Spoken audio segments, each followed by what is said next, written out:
Coventry City. We're back for Season 2. Last year in the championship, you can say it all went to plan as we left that league as champions. The next step, surviving the Premier League. So this is the side that we are working with. This is the side that won us the league in the championship and guaranteed us the promotion to the Premier League. Huge shout out to Haji Wright, who had a fantastic campaign with 19 goals. Atubolu played fantastic in goal for us. He was our big signing last season, had 17 clean sheets, and Sakamoto and Thomas Asante chipped in as well. There are some holes in this team though, and we'll look to fill them in the transfer market. The first man being brought into the club, the big center back, former Bolton captain, Ricardo Santos, is joining the club for some extra defensive depth. And surprisingly enough, that was a free agent signing. So obviously we're going to get the A rating here for a big signing. He comes in at 70 overall. For this man, it's more for his size, his strength. We'll use him as good cover at the back. The next man we'll be bringing in is huge striker Lorenzo Luca from Udinese. Actually, a suggestion down in the comments, so thank you for that. And we'll see how the big man slots in with our team. Like we mentioned, got him from Udinese for 6.4 mil. Was highly suggested. So our first non-A transfer negotiation. Still very happy with that. He comes in as 74 rated, but he's got good strength, pretty good finishing. He's, again, like we mentioned, 6'7", so he'll be a great target man in the box. And this here is probably the biggest signing of the summer. It's Manu Kone, who comes in at a 79 rated overall, and he'll bolster our midfield for sure. Kone coming in from Mönchengladbach for £25 million. We'll see how much what that rating gets us, because he was valued at 22.5, but they did accept right away. So we'll see what is actually the bad negotiations. Apparently they would have taken 18 for him, but I'm happy to have Kone in the lineup. So after all our transfers, this is what the team sheet now looks like. You can see that Luca and Kone slide directly in to the starting 11, while Santos finds himself a place on the bench. We'll look to rotate in our center backs, Santos and Binks, because now we're at the back five. The center backs will need some extra coverage. And speaking of extra coverage, we got Zarko Jankovic, as you can see, our left back there. I realized we only had one backup left back for Jamal Lewis, so there's Jankovic covering that hole. And I think everything else here is looking good. Sheep keeps his position in the central defensive midfielder position, with Eccles sliding to the bench, and it's Rudoni who loses his spot to Kone. But I think this is looking good. Taking a look at the youth academy, Jacob Fleming is still here. We have to keep him in that goalie position to continue playing those tournaments. We'll take a look. I think Alfie Watts is maybe the closest to being called up. Other than Peter Chadwick, who we're going to give a chance with the big club. We're going to promote him to the senior team and maybe give him some chances in cup competitions. We'll see. And then obviously we still got Dylan Carnes here, who is only 14 years old. So he's still a couple years away from being promoted. Wait, you can promote 14-year-olds to your... Okay, well, that's very cool. We're going to let him develop a little bit longer being 14, but that's something new to this game that I did not realize, but very cool. Okay, but anyways, now back onto it. He's a 92 to 94 potential, which is obviously the diamond in the rough here. We assigned a few Canadian players, with Chris Lewis being a right winger who's got 74 to 94 potential, and same thing with Samuel Miller. But that's we'll see if that could get closer to the 90 side, but we'll keep an eye on them for now.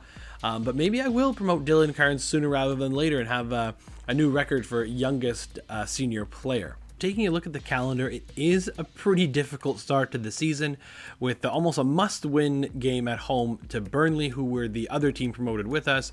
But then we immediately go in to Chelsea away, Liverpool at home, Wolves, Leicester, and Nottingham Forest. It's gonna be a tough ride here, I think, but I think we at least have a chance to stay up, and maybe the cup competition will get more of a focus as well this season. Before we jump into the highlights, we'll take one last look at our squad hub.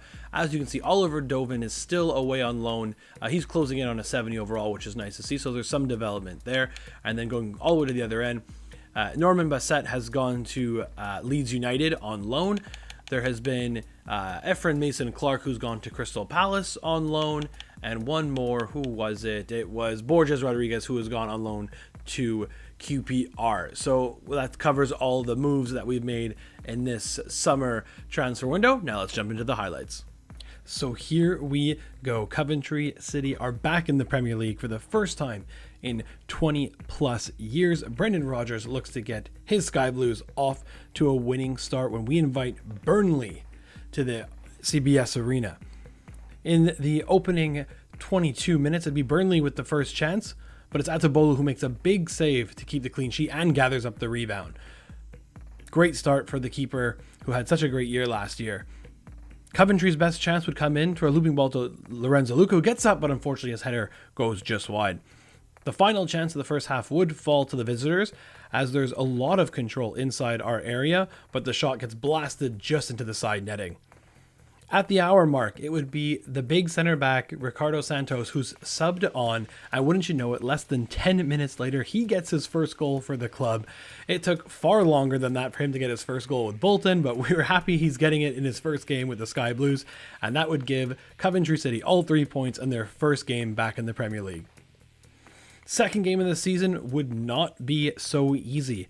Traveling to Stamford Bridge, as we know Chelsea is a tough opponent. And it would be Manu Kone who takes the first chance with a blistering shot that just goes wide of the Chelsea keeper. Cole Palmer was causing problems all day. Here he sets up the center forward, but a huge block by Latibo Bier keeps it 0-0. But knowing Cole Palmer, we couldn't stop him for long. He gets the through ball here and puts it by Atubolu to make it 1-0 Chelsea. We would try to get back right away when Van Eyck would be played in. He takes a shot, but it's a nice save by the Chelsea keeper to keep it 1-0 for the home side. And our last chance would come here when Luca plays off to Kone, who has a shot, but it's another big save by the Chelsea keeper as we suffer our first defeat. Next up would be Brighton, and the best chance the first half would come here to Yankovic, but it's another save. The offense has been hard to come by for the first half of this season, and Kone taken out by Matt O'Reilly there. Kone would step up, knuckling a free kick, but it was saved by the keeper. Matt O'Reilly, I think, Kone must have owed him money because he gets his second yellow card in under 10 minutes, and Matt O'Reilly would be sent off. Unfortunately, we wouldn't be able to take advantage of that as this game ended 0-0. The last game of the highlight pack is going to be at Arsenal. Bukayo Saka's in great form, as you can see there. It's going to be Saka who tries to get the ball in. He'll get the ball back here, feeds it in to, I think it was Kai Havertz, who makes it 1-0 for Arsenal. Coventry would look to answer right away when Brandon Thomas Asante would get the ball 2/3 of the pitch, play in Jamal Lewis perfectly, but the left back strike is saved by Kivior. Another chance here for Coventry as it's Kone who unleashes again, but it's another big save by Kivior, keeping it 1-0. With under 5 to go, it's Atubolo who keeps us in it. Arsenal keep possession inside the Coventry box. The ball's going to be played around. And then it will be Havertz who stopped point blank by Atubolo again. Unfortunately, it's too little too late. Now let's check where we are in the midway mark. So here we are at the midway point, 19 games played, 19 points, has us sitting in 13th position. And right off the bat, that seems like a pretty good spot for a newly promoted team. But at the same time, we're only 3 points clear of the drop. And Fulham, who are sitting on 16 points right now. So the Premier League still needs to obviously be a huge focus. I did say that we are going to focus on cup competitions. However, as you can see here, I accidentally simmed too far in advance, and I thought this was a Premier League game, but it was actually the Carabao Cup, and we exited in round 2 to Leicester City. So I guess the focus will now be on the FA Cup. Taking a look at some of the stats this year, and it's Haji Wright yet again leading the way in goals with 9, but the main man of the season so far has been Manu Kone, who has 7 goals, 10 assists. Lorenzo Lucas chipping in with 6 goals. We'd like to see a bit more from him. And then just one other thing I want to focus on is all the way down here. During one of the sim games, it wasn't even me who scored, so I didn't get a chance to see it, but apparently Peter Chadwick has scored his first senior professional goal for Coventry City, so good on the little guy right there. Now let's go check our team sheet. So here is how we line up. This new formation in the Premier League has taken me to 13th place, which I am happy about, but again, we are very close to the drop. So I'm debating going back to the formation that brought us here from the championship. But one position I do think we need to fix is left back. Jamal Lewis has not been cutting it. I've been getting a lot of chances with him and they're not being put away. So I might upgrade that position. So to adjust these problems we're having at left back, we're heading to Newcastle to look for Lewis Hall. We have got him at a steal here, in my vision, of £17 million. I believe Newcastle paid way more for that in real life. We'll see what this rating gets us, and it gets us an A, which we'll definitely take. We did have to include a 7% resell fee, but to get Lewis Hall, 21 years old, 76 rated overall, I think he should help our club a lot. So we'll go take a look at the team sheet now. And as you can see here, the only change is Lewis Hall slotting directly in at left back. Hopefully this team could be good enough to get us across the line, keep us up in the Premier League for another season, and maybe even go a little bit adventuring into the FA Cup tournament as well. So without any further ado, let's get back into the highlights. We said we're going to focus on the FA Cup, so here we are at round 4 with Coventry City taking on Bolton Wanderers. The Bolton Wanderers will get on the score sheet first as a real big mess at the back led to a chance for Aaron Collins, and he would make no mistake slotting it past another Collins to make it 1-0 Bolton. Coventry would get one right back as the new man, Lewis Hall, on his debut would be played in behind the D, keep it himself, and slot it past the Bolton keeper to make it 1-1. A ball would be played into Lorenzo Luca. It was a bit long, but the big forward would bully his way past the defense and slot it by to make it 2-1 Coventry. And in case there was any doubt, under 10 minutes later, Thomas Asante would be played in onside and makes it 3-1. On to the next round, where it's a big task here away at Old Trafford against Manchester United. It would be Manchester United who get on the board first with, again, just questionable defending all around from Coventry here. It leads to Inaki Williams putting it past Atubolu to make it 1-0 Manchester United. Coventry again would fight back, and this time it'd be Haji Wright who gets in behind Matthias de Ligt, keeps it himself, and makes it 1-1. In the second half, Manchester United would be looking to press forward again. A ridiculous ball behind the back line. It's going to be got to by Memphis Depay. He's going to control it there, play it to Inaki Williams, who just smashes it by Atubolu to make it 2-1. Just when it looked like we're ready for an exit in round 5, Haji Wright would put the team on his back, get by de Ligt again, and make it 2-2. That is where this one would end, so we're going right past extra time to penalties, where Atubolu was the hero. Joshua Xerxes steps up, big save. Next up, it's going to be Ugarte, who tries to be slide down the middle, another save. So that led to one more shot here, and Torp puts it away, making it 4-2 Coventry City on penalties, as that is a huge upset in most people's books. As you can see there, Brendan Rodgers jumps in with the team celebration as they advance on to the quarterfinals. Those quarterfinals would take place away at the Emirates Stadium against Arsenal, a team that's had our number so far in this series. And Arsenal looked to get off to a quick start as Kai Havertz takes a shot, but a huge save from Atubolu, keeping it 0-0. He would be the one that would be called into question a lot, as here he is again with another big save. But unfortunately, he couldn't keep them all out as Bukayo Saka makes his way through the entire defense and slots it by, making it 1-0, and that's where we would exit out of the FA Cup. So the focus now returns to the Premier League, where we need a big win here against Aston Villa as we start to look for safety, but it's still not guaranteed just yet. Very early on, Onana picks up a yellow card on a dangerous tackle on Manu Kone, and then 6 minutes later, again, there's your second yellow, and there's your marching orders. And Coventry looked to make them pay right away, but Emi Martinez played a huge role in this game. There's one of many saves. It's going to be Kone, going to set it to Sakamoto, and another big save by Martinez. That would be big for Aston Villa, because now they'd go back the other way, and completely against the run of play, it's Diego Jota who spins and fires and puts that ball off the post and in to make it 1-0 Aston Villa. Again, Haji Wright tries to tie the game, but again, Emi Martinez is big.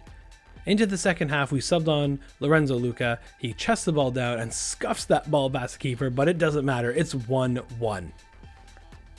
A huge, huge moment for the sub, who's As you can see, Brendan Rodgers very fired up. And Luka was looking for a second right there, but unfortunately his header goes just wide. That is how that game would end. Brendan Rodgers seems disappointed to not get more from that, for having been a man up for 70 minutes, but that man right there stole Aston Villa a point. On to the last day of the season. We now have a little less to worry about, as safety is basically safe for us. It was very close, but now it's kind of all said and done. So on to Anfield, no stress. And Manu Kone shows it right there, scoring a huge goal to make it 1-0 Coventry. However, about 15 minutes later, Cody Gakpo is in on goal, and he scores to make it 1-1. And that is how this one would end. A pretty decent result against a strong Liverpool side. Now let's check how the season finished. So Coventry City's first season back in the Premier League leads to safety. 15th is a bit lower than I would have liked, and as you can see there, it was very, very congested, 13 to 20 even at the midway point, but about 10 games left in the season, we basically knew we were going to be safe, and we ended up being safe in 15th position. We'll look to see who won the Premier League, and again, it's Manchester City. We'll check to see other competitions. Newcastle were the FA Cup winners. They beat Arsenal, so good for them. And the Carabao Cup, Arsenal took home that trophy. The Champions League winners are Bayern Munich. They beat Paris Saint-Germain 5-4 on penalties. Europa League winners were Benfica. And it was Panathinaikos that won the Conference League. Checking to see how we did, and Haji Wright had a fantastic season, getting 23 goals and 5 assists. But for me, I think it's still Kwadwo Manu Kone, who was the player of the season with 11 goals, 13 assists.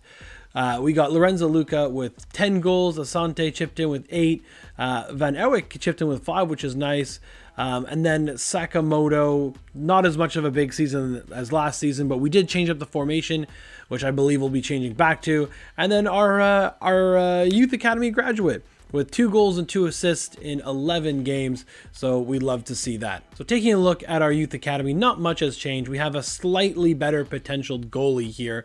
There is a little glitch going on right now with EA. I'm not sure if this has been fixed yet, but youth goalies are having terrible diving stats for some reason, so I'm not sure if we'll ever be able to use a Youth Academy graduate goalie, but at the same time, we'll just have to wait and see. I think we have a nice young keeper anyway, so that's fine. And of course, the focus is still Dylan Kearns, who's 58 overall now, still has that 92 to 94 potential, only 15 years old, but maybe we'll look to bring him up first for next season. Last but not least, we'll check in who won the Golden Boot. It's Luis Diaz from Liverpool, who netted 26 times to give himself the first place in the Premier League. And we'll check, look at that. Kone led the league in assists, so love to see it. And clean sheets, it was Andre Onana with 10. So that is where we're going to leave it on this episode. Please, if you haven't already, please leave a like on this video. It helps out a lot. If you're not already, please subscribe to the channel. That also definitely helps. Again, please leave your comments down below of who you want to see me go after in the transfer market. I definitely need some help. We want to move up on that 15th place finish. So please let me know down in the comments who you think would be able to help this squad. So until next episode, guys, thanks for watching.